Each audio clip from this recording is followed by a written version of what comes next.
Welcome to Computer Guru 63's channel, where technology, creativity, and innovation come together. So we're building an actual classification system for radio frequency. So it's not just for the competition, we're trying to solve a real world problem and develop a solution to sell to our clients.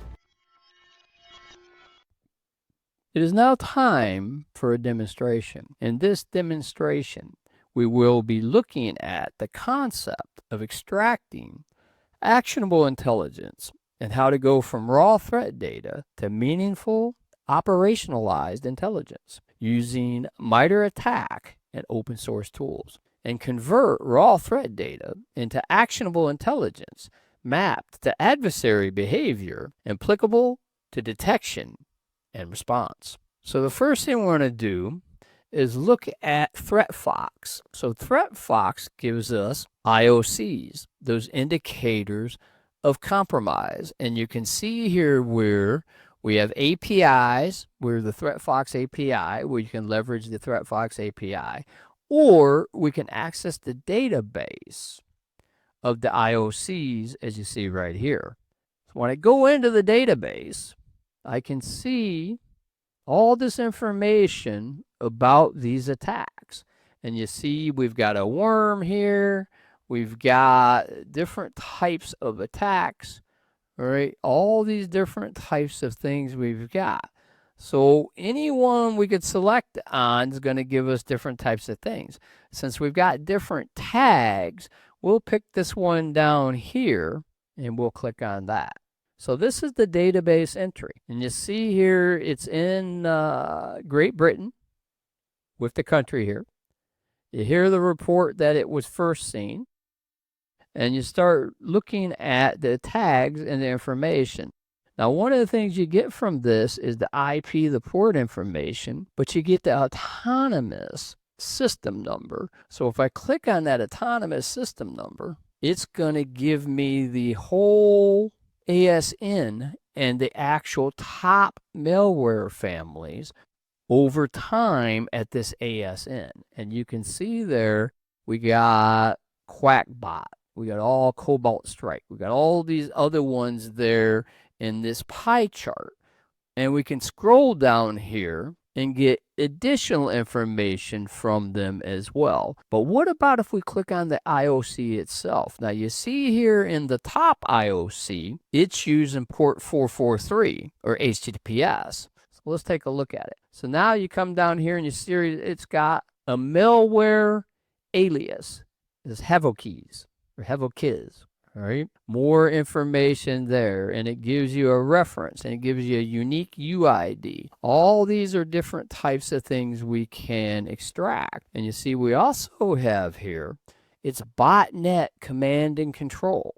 All right, so if we come over here to the actions in the drop down, you can tell them it's a false positive if you got confidence that it is, but you also can export the IOC. So our first option is to export the IOC as a JSON. And the second option is to export it as a CSV. So you get the information there. You also see we got the reference on Census, which is a great database for this as well. So let's click back over here to browse IOCs. That brings us back to the database. So let's look at this one here and see what we've got here. So we'll look at the top one, which is a worm. So this one here is a malware type of worm. In-worm is what it's got here. And you see here the autonomous system number, so we can get that information there. You also see it's Ukraine.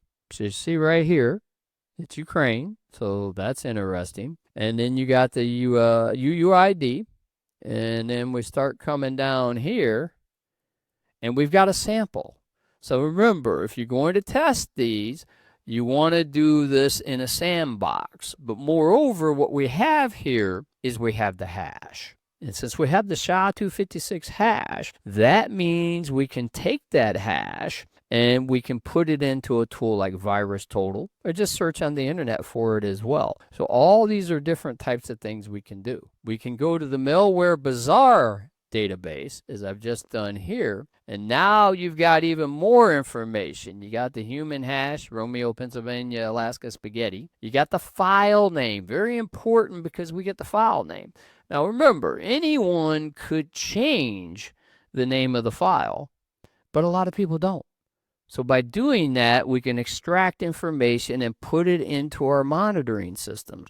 Or in our case, for adversary emulation, we can try different things. You see here, we've got the YARA rules for it. So we click there, it gives us the YARA rule, right? The information. So you come down here and you see you've got all the information, indicator of compromise, the intel, the uploads, the origin country, the vendor threat intelligence. You see the actual cyber fortress, right? Calls it malicious, all that stuff. So if we expand on that, it gives us the information and the link about it, right? And the score, pretty high score, right? Those types of things. All of these is information we can extract, and then the actual information about the actual security properties. So now we're going to look at the security properties and capabilities in the executables. And the NX, which is the non-executable memory protection, what was created to prevent executable information on the stack, is not present. Flags going off, bells, whistles, everything, stuff like that. And you can look at the processes spawning and stuff if you want to run it in a sandbox. For now, we've got quite a bit of information here, and you would take and you would record 2 to 3 key behaviors of this for your adversary emulation. But when you start looking at it, look what it does. It's got the Windows kernel 32 DLL as one of its big targets. And you see how here it can create files, it can use the base API. These are all properties that you probably wouldn't see in a normal executable file. And there you go. Now we're in the sandbox. We've got all the information. We got the package, the linker, all the information, the compiler, the installer. Good stuff, right? A lot of different things. So now we got the information for the PE. Now this is the portable executable information. As you see here, you got the entry point, you got the image base, and you got the checksum. So all these are different types of things we can extract. Now I always find this information interesting because here it is 2025, and this thing was compiled in 2012. This executable has been around for a while. You can see the hash, the icon hash, all that type of stuff. All this is information we can extract. A lot of information in here. So you want to practice doing these different types of things. And there's virus total. So let's click it on virus total and run it up here, and you see what virus total gives us. Giving us, wow, only 4 out of 72 vendors flagged it as malicious. And that's why we have a huge problem when we're going into these different types of things, because virus scanners are only as good as their latest signature database. You can see what was detected, right? The different types of things and what they call it when they detect it. Back in MITRE ATT&CK here, let's start looking at some of these different techniques that we were seeing, the different things here. We've got the information, the overview, the different groups of the techniques. We'll go back to enterprise, and we saw some of this. How about credential access? We would record the different techniques, the information. We've already done the lateral movement. We've got exfiltration here. So you kind of go back and forth, and you mimic each different site, and you just go back and forth and you pull information and the impact. What's exactly what happens? Account access removal, right? Data destruction, data encrypted for impact, all these different mechanisms. So when you start doing your research for your adversary emulation, you want to record the different techniques that the adversary is going to use. And that's the whole entire process of how you go about doing this. So you would go into data sources, over defenses data sources, and you would start reading the different data sources. And you'd write down your telemetry and your log sources, the sysmon log, the Active Directory, what you're going to get there, certificates, informations, cloud storage. Whatever you've got here, you would map that, and you would see what's in your environment or your simulated settings. And then what would you do from there? you would draft an actionable intelligence summary, and you'd write a simple little report based on what you discovered. So let's go click over here, since it's Enterprise ICS, which is Industrial Control Systems, and we click on the firmware, and now we come here, and this is a pretty critical thing because it's going to do firmware modification. So you would go in here and start looking at the ways that it's going to do the firmware modification. And the first one that screams off the page on me is the master boot record. So it's the MBR, as we call it. It's going to modify and alter the firmware master boot record, which is critical for system boot and functionality of the operating system at the lowest level, and that's power. And that's what we want to do when we're doing our adversary emulation. All these are mechanisms that help you actually defend or detect this type of malware. So let's do a shadow vortex.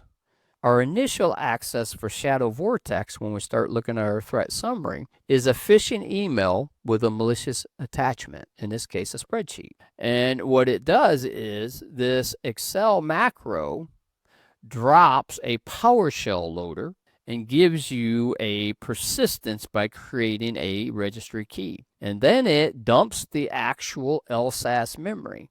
That's our credential access. So now we go back to our credential access and we look at it. Remember what we have. We want to extract and list our key behaviors. We have a phishing via an Excel macro. We have a PowerShell loader, and we have a registry run key modification. Well, how do they get the credential access?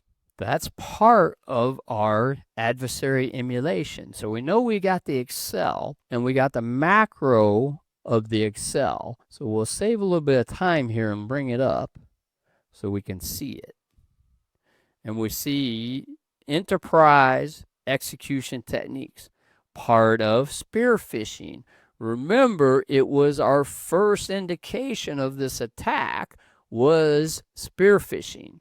So if we go here into our sub techniques, this is user execution, malicious file. And you see here, it's a Excel spreadsheet. So now we look at the different types of things. So now what we would do is we would start mapping this for each technique and then look at the data sources and how they do that. And that's the process of how you would actually go through and use the MITRE ATT&CK to do your emulation. And then you'd write a report. Your TTPs observed here are T1204.002. Let's do a search for, and what we see here, command and interpreter techniques, and we go into 001. And 001 is the scripting that we've got here for the shadow vortex that shows us the command and scripting interpreter. And look what it is. They abuse PowerShell commands and scripts for execution. As we continue to say, PowerShell is a great tool, but it's also great for the hackers. As you see down here, where we got offensive tools, Empire, PowerSploit, and all these other tools that give us an amazing amount of power when it comes to our organizations. So when you're starting to work and do your shadow vortex research, you would go through this T1204.002 we just looked at, and this one here, the T1059.001. And then in your adversary emulation, you say, well, they're using PowerShell. We see here in PowerShell, they're using the invoke commandlet. That's our critical component for us to watch. And it's the way that we go about our adversary emulation. So now we'll bring up PowerShell, get Empire or PowerSploit or whatever one we're going to emulate, and we'll run that attack. Well, why do we do that? So we can test our defenses against, in this case, the tactics, techniques, and procedures of Shadow Vortex. And again, it goes back to the early days when we called it think like a hacker. Know your enemy. The more you know and think like a hacker, the better off you'll be. And with that, we've accomplished what we wanted to in this demonstration, and we'll conclude the demonstration here.